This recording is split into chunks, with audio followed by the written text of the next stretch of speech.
Hey YouTube, today I'm going to be showing you how to hook up your Elgato capture card to an older game console. This is the Nintendo GameCube, as you can probably tell.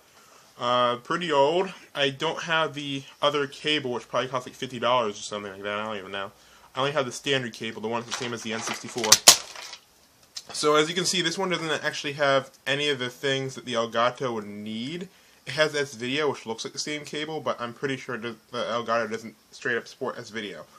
So, this is the same type. These are the same type of plugs that you'll see on most of the older game consoles, like the Super Nintendo, I believe, NES, and N64. I was going to show you my N64, but I couldn't find any of my controllers. And here is the Elgato capture card, right here. As you can see, it has HDMI, which is the main interface that most people are probably going to be using. But if you want to record some older game footage, you might say, I want to record in older format. And with the cables that come with it, all you get is an HDMI cable, and you get the component cables.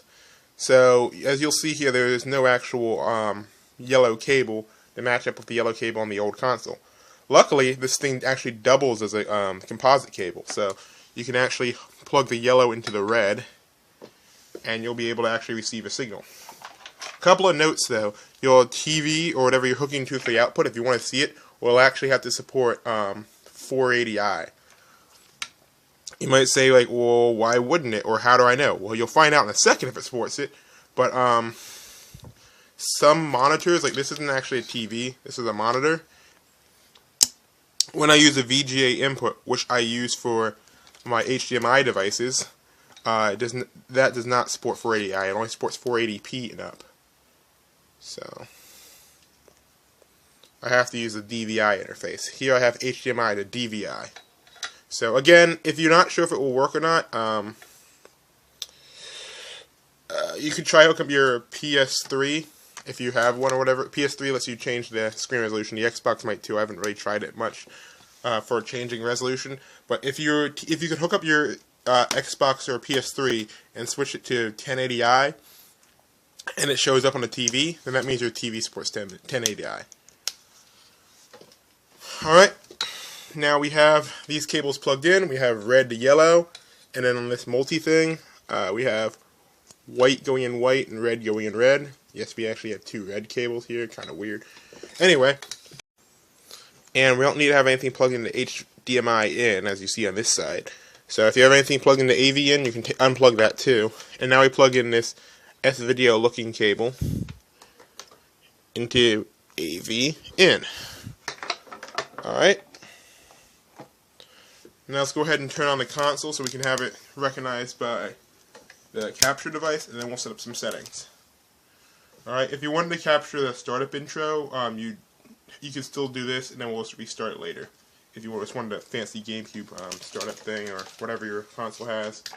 But this is the easiest way to test it. Power on the device or console, whatever. You can hear it starting up. Make sure everything's plugged in. Make sure USB cable's in your computer. And now we'll be moving over to my computer in 1 second.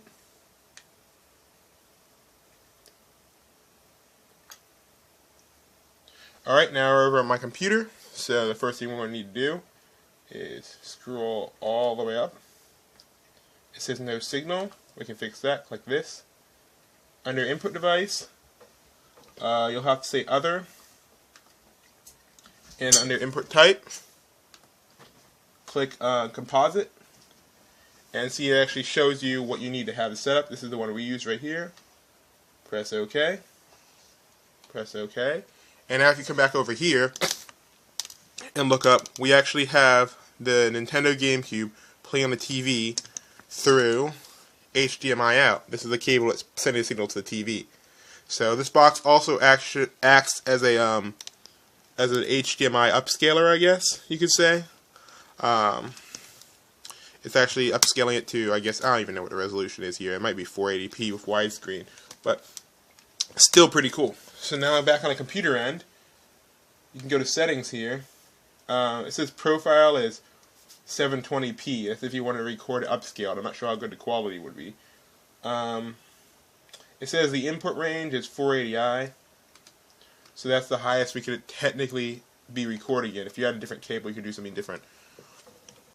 Okay, if you look at here, let's see if I can try to show you some gameplay. Well, not really gameplay, but hold on. Yeah.